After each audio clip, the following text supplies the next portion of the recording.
que la révélation des Écritures soit un abri, une forteresse vraie pour nos âmes, maintenant jusqu'à l'éternité.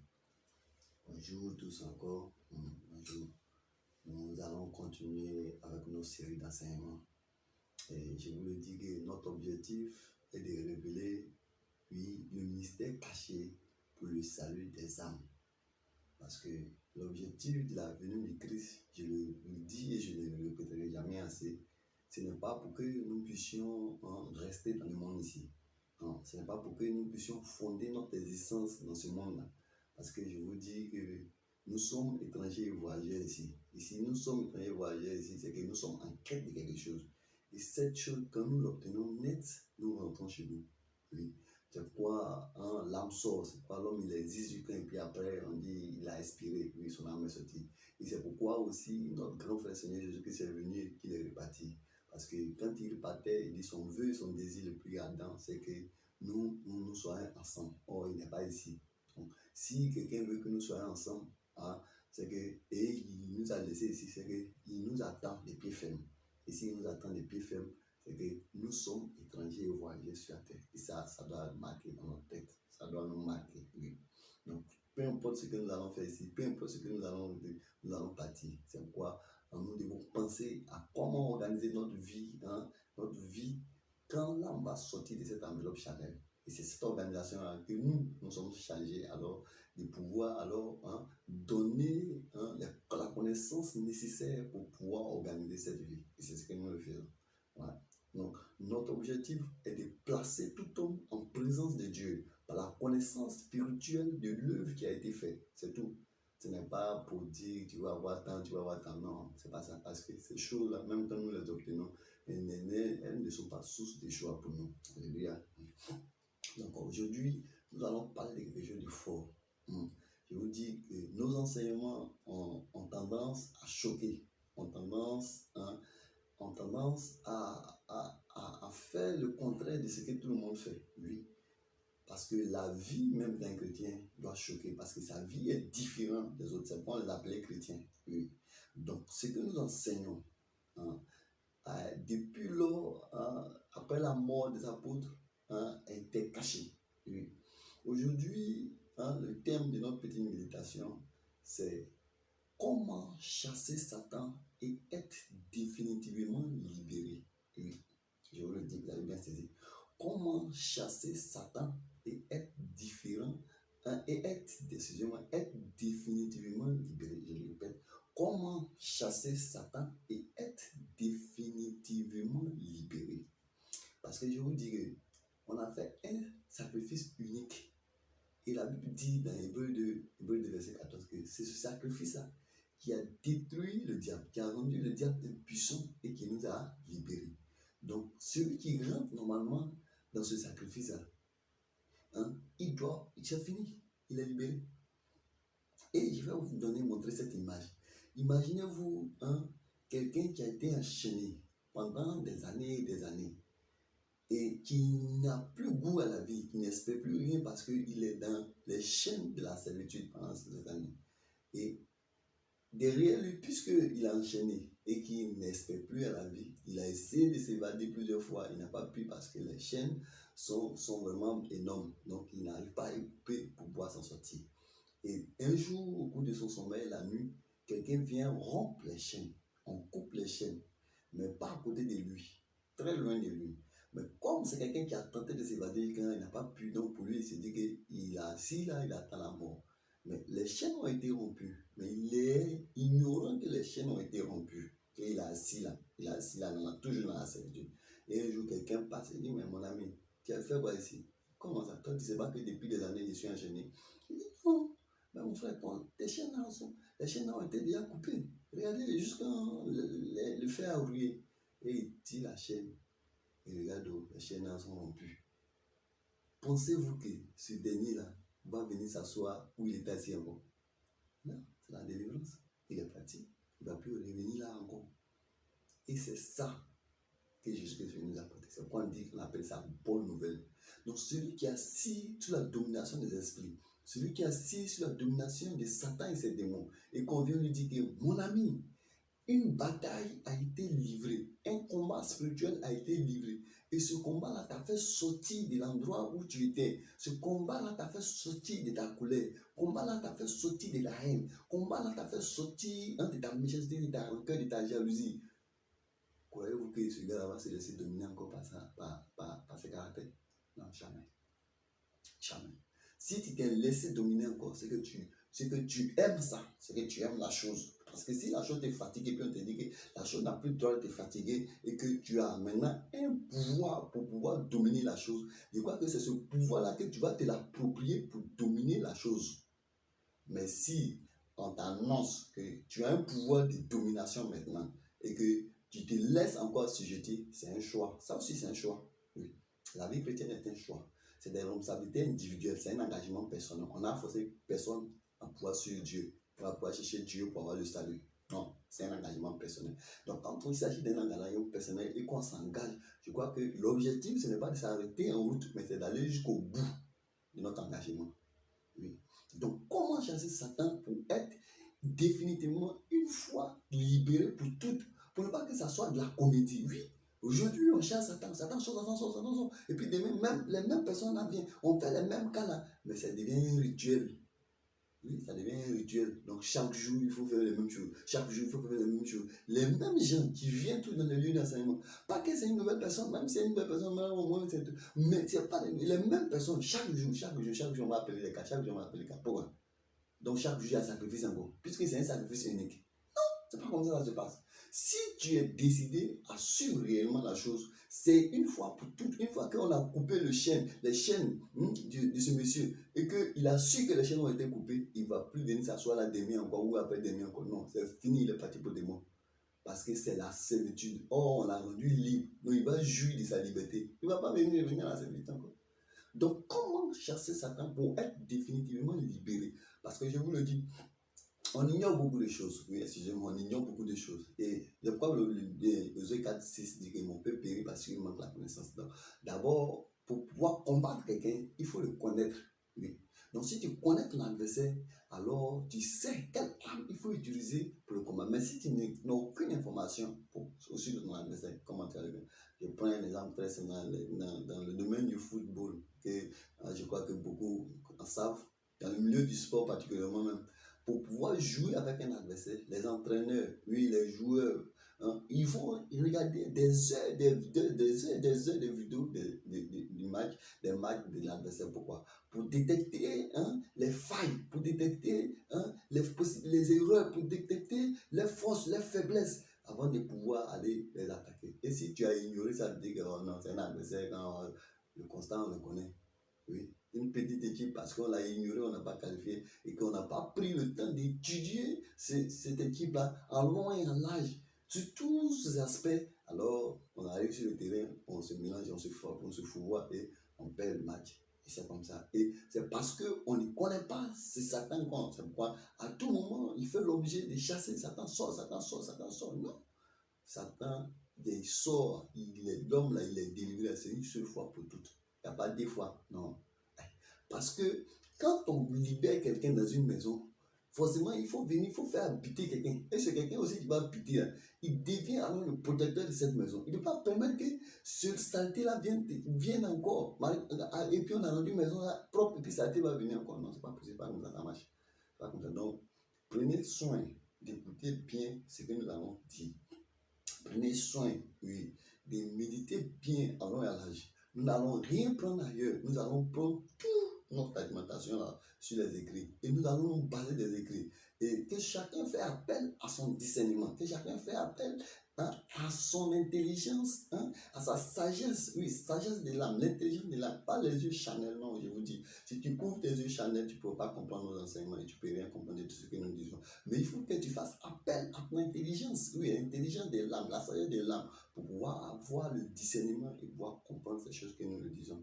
Donc, qui est Satan? On va parler un peu de Satan d'abord parce qu'il faut connaître ton adversaire que tu veux le chasser. Oui. Et comment tu vas le chasser? On va parler. Et est-ce que tu peux le chasser? L'homme visible qui est là, est-ce que tu peux chasser quelqu'un que tu ne vois pas? Non. Comment toi tu peux le chasser? C'est comme quelqu'un, un soldat qui a vu au vu dessus et qui est en plein désert où il n'y a aucun arme et qui dit il veut combattre avec un sniper. qui est invisible, qui est perché dans le sable. Tu es déjà mort. Avant que le match, avant que même la bataille ne commence, tu es déjà KO. Tu le vois, il ne te voit pas. Lui, il te voit, mais toi, tu ne le vois pas. Tu fais comment? Il t'a déjà tué, c'est fini. Tu n'as pas. Et c'est pourquoi à chaque fois, toujours, on répète. Donc, ça devient des rituels dans tous les lieux d'enseignement. Nous ne sommes plus au stade des rituels. Non, le stade mondial, c'était là Moïse, qui doit être annonciateur, qui a annoncé des choses. Non, alors on continue les choses. C'est pourquoi il dit que la loi de Moïse était longue des choses à venir. Elle n'a pas pu amener à la perfection. C'est pourquoi ce sacrifice était répété d'année en année. Et ce sacrifice rappelait le souvenir des péchés. Et c'est pourquoi Christ dans le monde dit Père, tu n'as voulu ni sacrifier ni offrande, mais tu m'as formé encore. Pourquoi? Tu n'as plus plaisir aux holocaustes et aux sacrifices d'expiation. Pourquoi? Parce que ces choses-là rappelaient chaque jour le souvenir des péchés. Or, l'objectif de Dieu, c'est de couper, d'enlever la barrière une fois pour toutes. Pourquoi on ne parle plus de ces choses? Ouais. Donc l'objectif de Dieu, c'est que tu sois délivré une fois pour toutes. Pour que depuis le jour où tu as la connaissance, tu es la nouvelle. Dans cette nouvelle qui dit que toi, tu as été délivré. Tu ne dois plus être assujetti encore par un maître quelconque. Mais tu dois progresser dans le processus de restauration. Tu dois progresser dans ce processus jusqu'à son terme. Oui, jusqu'à son terme, la statue parfaite de Christ. Oui, c'est un processus qui doit être non-stop. Oui. Donc, tu dois avancer pour que tout parce que c'est de manière volontaire. Oui. On n'a pas forcé quelqu'un. C'est une responsabilité individuelle. Donc, s'il n'y a plus d'engagement, tu dois aller jusqu'au bout. Donc, on va aller. C'est quoi Satan? C'est quoi Satan? Satan, je vous le dis, c'est une parole.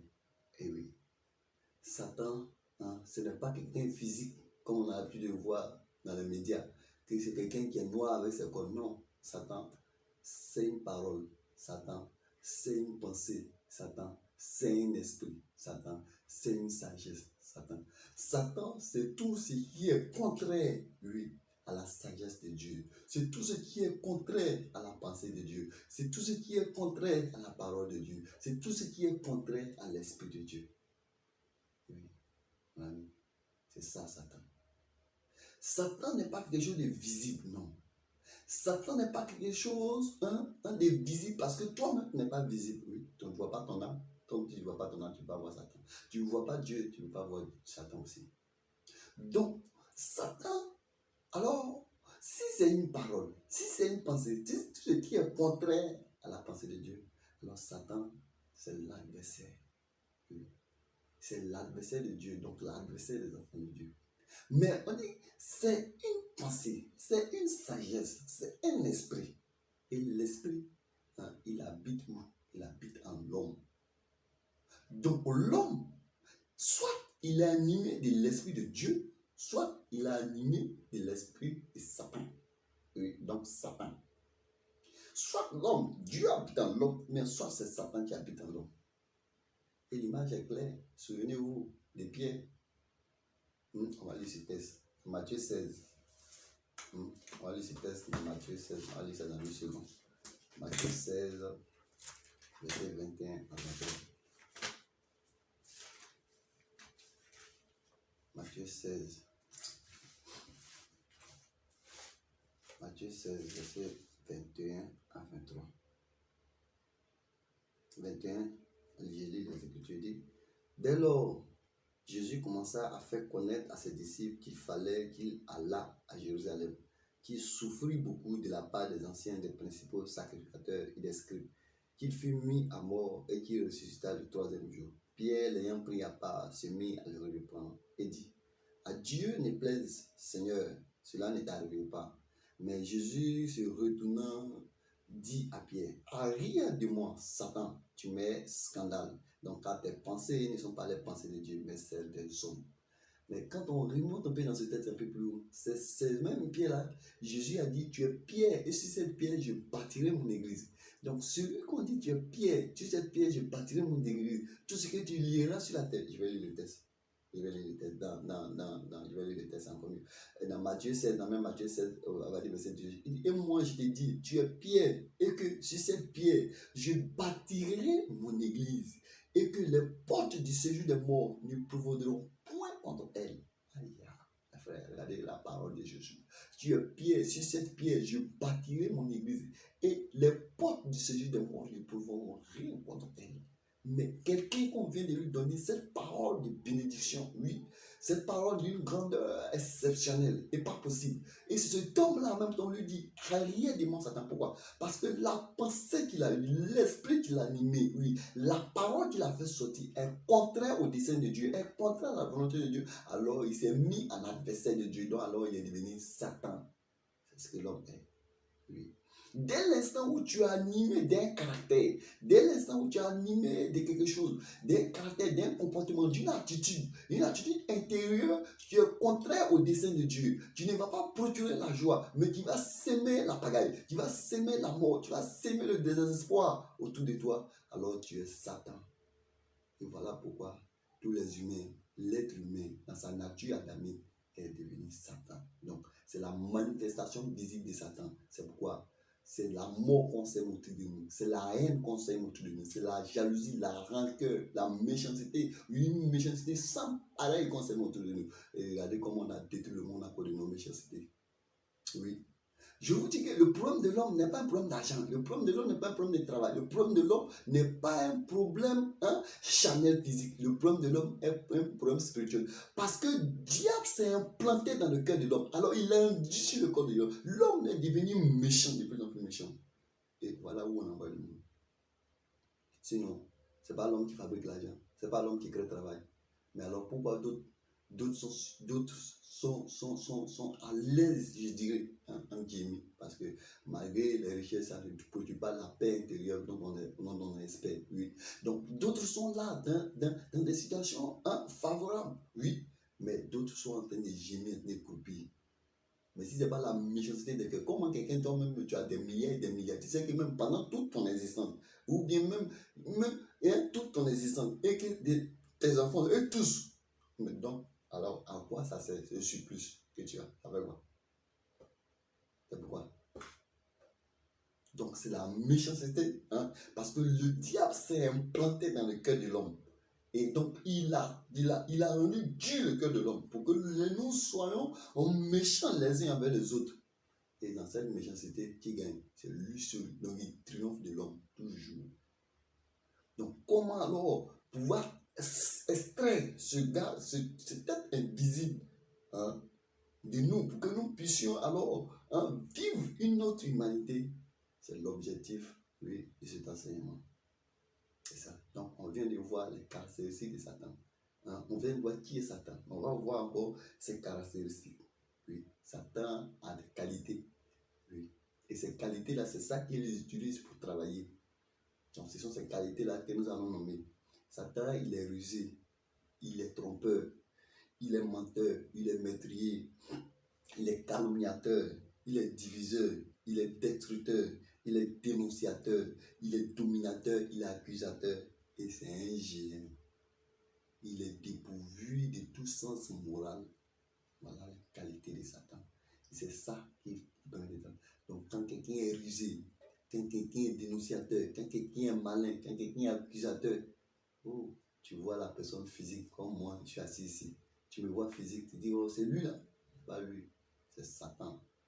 C'est lui qui a élu des missions en lui, qui va atteindre un objectif. Donc, si tu le vois comme l'aide et puis tu veux l'accuser lui, toi, tu as perdu la bataille. Et tout le monde a perdu la bataille pour ça.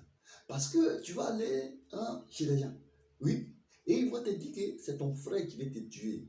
Ils vont te dire que c'est ta mère qui veut te tuer. Ils vont te dire que c'est ton oncle qui veut te tuer. Ils vont te dire que c'est ton cousin là qui ne veut pas ton bien. Oh. Et puis tu vas voir ton cousin là, tu vas l'avaler dans ton cœur.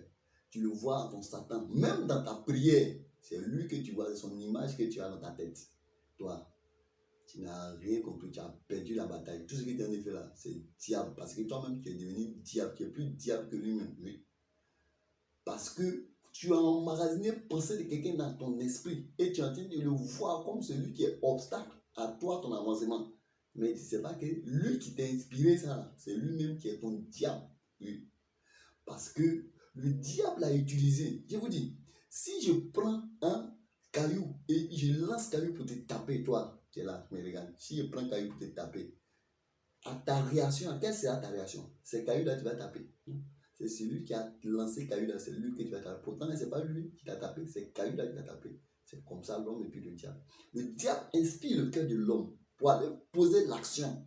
Et en retour, toi, tu vois celui qu'on a utilisé pour poser l'action. En tant lui qui est derrière toute cette manigance, tu ne le vois pas. Comme tu ne le vois pas, donc tu n'attaques pas. Tu penses que c'est l'homme là que tu le vois. Et puis tu l'as mis dans ta pensée. C'est lui qui va te tuer. C'est lui qui est contre ton. C'est lui qui fait que tu ne travailles pas, que tu n'as pas d'enfant. Tu as menti.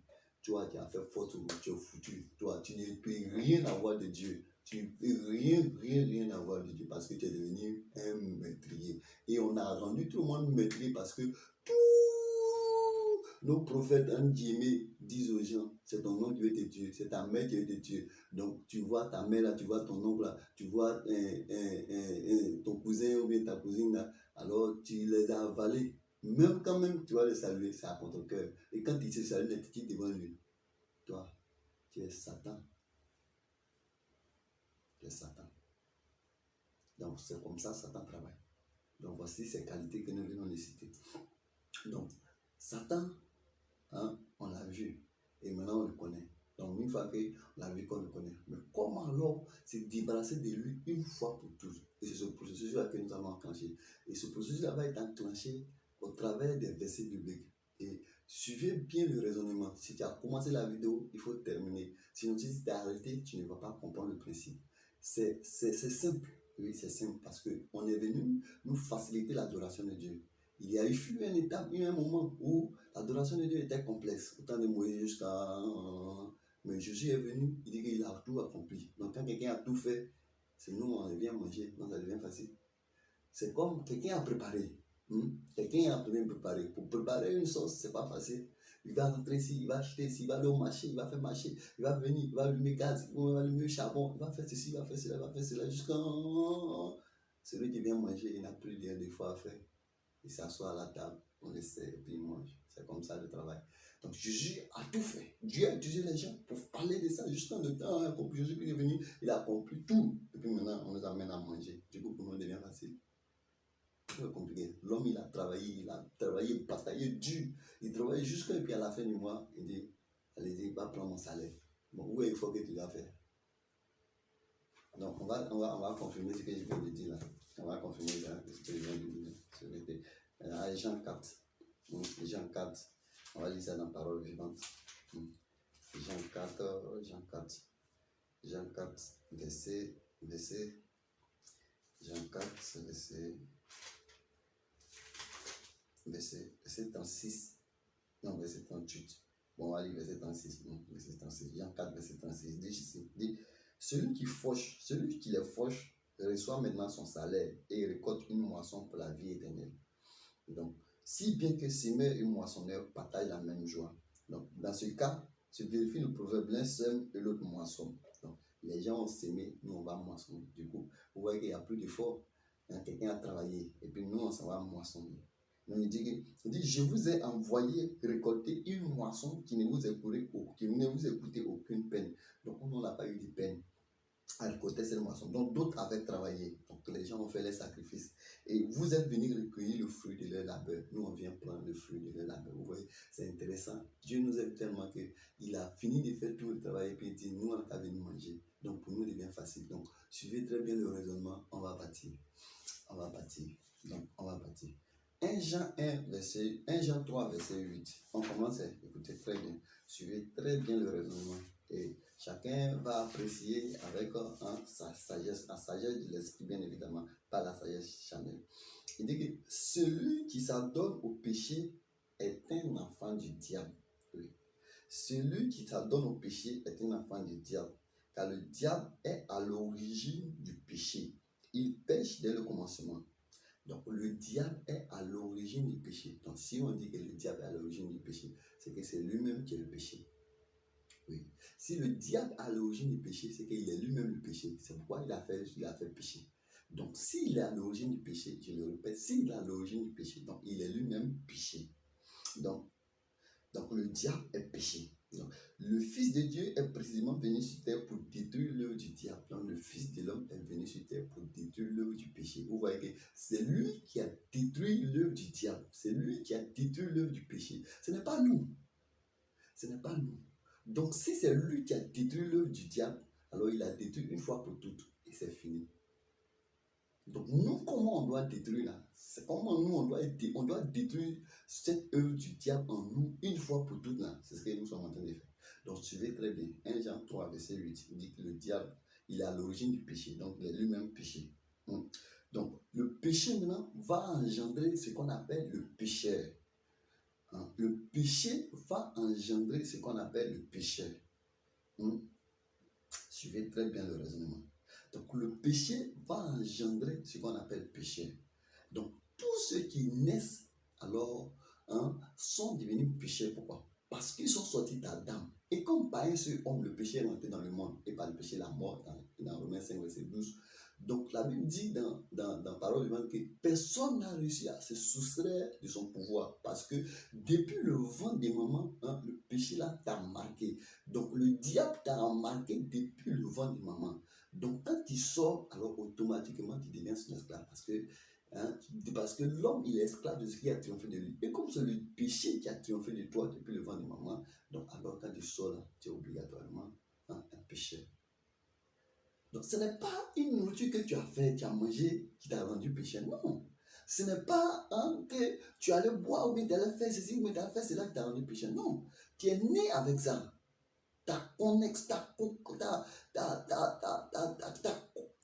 Je vais dire, ta naissance charnelle, ta naissance charnelle que tu as eue là, t'a transmis un esprit. Cet esprit, on appelle le péché, ça on appelle le diable. Oui. Donc tu vois que tu n'es pas, c'est pas parce que tu es né et que tes actes, ce sont tes actes qui ont fait de toi péché. Non, mais tu es né péché. Donc le péché devient une vie, un héritage qu'on t'a transmis. Donc à cause du fait que tu es sorti d'Adam. Donc, notre solidarité avec Adam nous a rendus pécheurs. Donc, du fait que tu es sorti d'Adam, des descendants d'Adam, et que ce n'est pas dans un bois qu'on t'a enlevé, alors tu es né pécheur. Donc, le péché devient alors une vie. Ça devient alors une vie que tu vas pratiquer. C'est un héritage.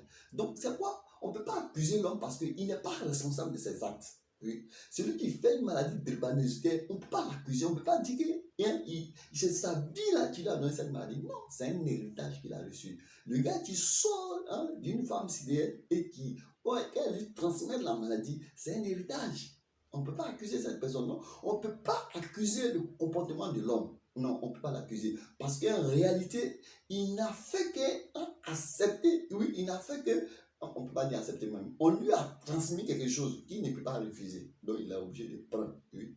Il sort de là. C'est un héritage qu'on lui a donné. Il va faire comment? Il est obligé. Donc, celui qui vit la vie qu'il vit là, c'est un héritage. Mais il n'est pas maître. Non. C'est pas parce qu'il est sorti qu'il a eu ça. Non. Depuis le ventre de maman. On va dire. Parole vivante. Non, parole de vie. On va lire dans Psaume 51, verset 7. Psaume 51, verset 7. Psaume 51, verset 7. Dans parole de vie. Il dit ceci. Il dit, oui, depuis ma naissance, je suis marqué par le péché. Tu vois? Donc, depuis ma naissance, il est marqué le péché. Or, le péché, c'est le diable. Le diable, c'est un esprit, je l'ai dit. Donc, un esprit a ses caractères. Et ce sont ces caractères que l'homme il manifeste. Ce sont les caractères là que l'homme manifeste. Mais le péché là, il dit depuis ma naissance, le péché, il est en toi. Donc il vit en toi. Donc si quelque chose dit, quelque chose qui allait dire, il dit il m'a marqué. Donc on parle de marquage, on parle de possession. Il m'a possédé. Donc il m'a pris comme sa propriété privée. Donc il m'a marqué. Donc le diable a saisi l'homme depuis le ventre de maman et il l'a marqué avec son esprit. Donc, s'il y a son esprit, donc c'est qu'il y a ses caractères. Et ce sont ces caractères-là obligatoirement que l'homme va manifester. Tu vas voir. C'est pourquoi tu ne veux pas mentir, mais tu mens. C'est pas toi. On t'a donné un héritage. Tu ne veux pas voler, mais tu voles. Et regarde le voleur quand il vole. Et regarde comment on le frappe. Et regarde comment on le chicote. Mais comment est-ce qu'après il arrive à voler encore? Ça dépasse l'entendement humain. L'homme, il regarde, c'est pas vrai. Lui, là, il est fou. Il n'est pas fou. C'est l'héritage qu'on lui a donné. Et c'est ce caractère-là qui a prédominé en lui. Donc, comme c'est ce qui a prédominé en lui, c'est ça même qu'on manifeste le plus. Sinon, en réalité, tous les caractères sont là. Ils sont là. Mais il y a d'autres qui sont un peu dormants. Il y a d'autres qui arrivent à dominer. Mais toujours, tous les caractères sont là. Et c'est pourquoi on dit obligatoirement, il faut changer complètement de cette naissance. Parce que ce que cette naissance t'a donné là, c'est la pourriture. Oui, c'est la vraie pourriture.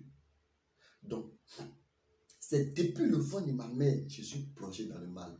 Donc l'homme, il fait mal, que c'est lui. Non. Depuis le fond de maman, on l'a marqué avec le mal. Donc, il ne fait que... C'est le mal seulement qu'il connaît. Et c'est ça, c'est pauvre. C'est malheureux. Mais regardez ce qu'il dit dans Romains 7. Romains 7, verset 15 à 17. Romains 7, verset 15 à 17. Je lis ça dans ce livre. Romains 7, verset 15 à 17. Romains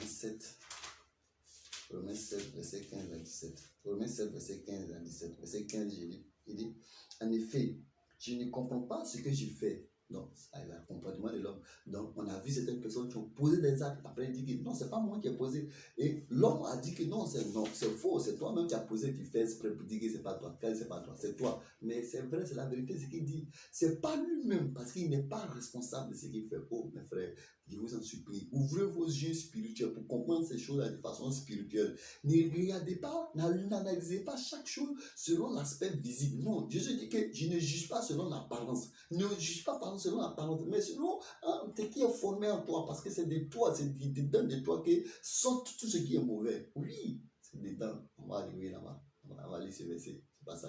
Donc, on peut pas. Non, il dit, regardez, écoutez quelque chose. Regardez l'état d'une âme qui est en train de s'exprimer. Regardez, et ça, c'est Paul qui a écrit, mais c'est pas Paul. Hein. C'est l'état de l'homme qui est venu dans le monde, qui est marqué depuis le vent des moments par le péché. C'est son cri de cœur, c'est son agonie qu'il est en train d'exprimer ici. Donc, regardez ce qu'il dit. Il dit, en effet, je ne comprends pas ce que j'ai fait et je ne fais pas ce que je veux.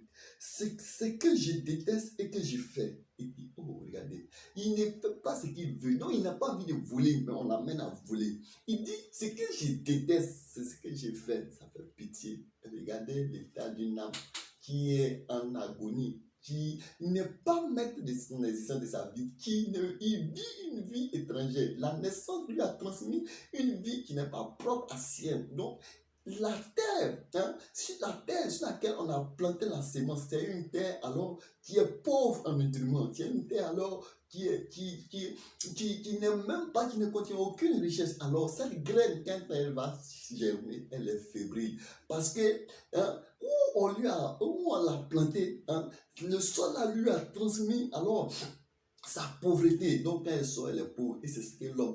On a transmis la pauvreté, lui, la pauvreté spirituelle à l'âme. La naissance charnelle a transmis la pauvreté spirituelle à l'âme. Donc l'âme qui sort, elle est pauvre, oui. Donc elle vit une vie qui n'est pas propre à sienne, mais la vie de l'esprit qui l'a marqué. Et cet esprit, c'est l'esprit du diable. Oh, regardez. Donc le diable est assis en l'homme. Donc si le diable est assis en toi, comment est-ce que tu peux le chasser? Il est plus âgé que toi, parce qu'on dit c'est depuis le ventre, avant que toi-même tu ne sortes, lui t'a déjà marqué. Donc il est plus âgé que toi. Donc s'il t'a pris et que tu es devenu son esclave, toi tu vas le chasser comment? Comment tu vas lui dire que ça t'en sort? Il n'en a sorti comment? Lui t'a marqué. Moi, j'ai marqué cette table. Il dit, c'est pour moi. Parce qu'il y a ma marque dessus. C'est pour moi. Le propriétaire de Mercedes, excusez-moi, il n'y a pas l'un de moi l'idée de faire des publicités. Mais le propriétaire d'une voiture, alors, il pose sa marque sur sa voiture pour dire que ça, c'est pour moi. Et quand on voit la voiture naître en même temps, on sait que c'est pour tellement, c'est pour tellement. Et c'est pareil, le diable a posé sa marque dans la vie de l'homme, de l'être humain. Donc, il dit que l'être humain m'appartient. Donc, c'est sa vie qu'il doit vivre. C'est pourquoi le monsieur il dit ça.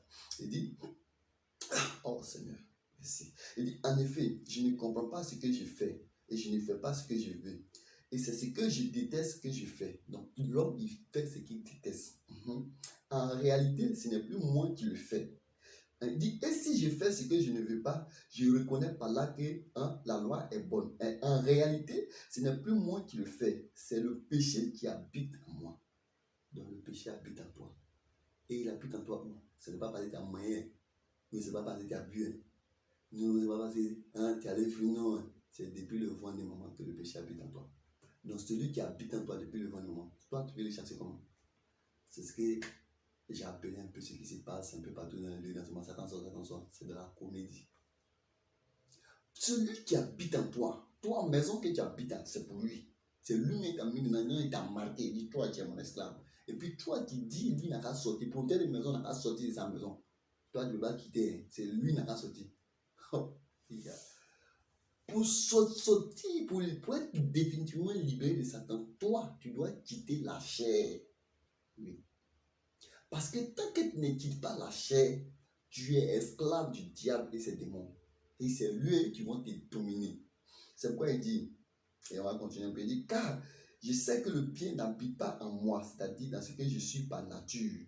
Donc, la Bible dit dans Genèse 6, verset 5, que l'homme n'est que chair, mon esprit ne reste pas en lui. Donc, il dit que dans la chair, là, il n'y a rien de bon. Donc, s'il n'y a rien de bon dans la chair, c'est qu'il n'y a rien de bon dans l'homme. Et le constat est là. Jetez un coup d'œil, regardez le monde. S'il y avait quelque chose de bon en l'homme, il y a un enseignement qui est derrière la nature humaine. Nous allons décortiquer ça après. Ce n'est pas aujourd'hui, nous allons décortiquer ça nature. S'il y avait quelque chose de bon en l'homme, la terre serait un paradis. Oui, où l'homme allait rire pendant toute son existence sur la terre. Mais regardez ce qui se passe. Pourtant, nous sommes tous sortis d'Adam. Personne, nous sommes tous des frères en réalité. Parce que nos âmes ont même origine. On est sortis d'une seule personne. Mais regarde le constat. Pourquoi? Parce que celui qui a un élu domicile en nous, celui qui nous a pris là, il ne veut pas que, il ne veut pas qu'on puisse s'entendre. Parce que si on s'entend, on devient fort et on va revenir à la maison. Donc lui, son objectif, c'est que nous nous détruisons. Donc il va susciter certaines choses en nous. Il va révéler tous les caractères qu'il a fait habiter en nous par son esprit. Et ces caractères-là vont nous amener à nous détester, à nous haïr, pour que nous nous entretenions. Donc quand on s'entretient, lui, il est le seul bénéficiaire. Quand dans une famille, il n'y a pas l'entente, quand dans une famille, il y a la mésentente, il y a les discordes, il y a les problèmes, le seul, je vous dis, le seul bénéficiaire, c'est le diable et ses démons. J'aurais entendu parler de toi.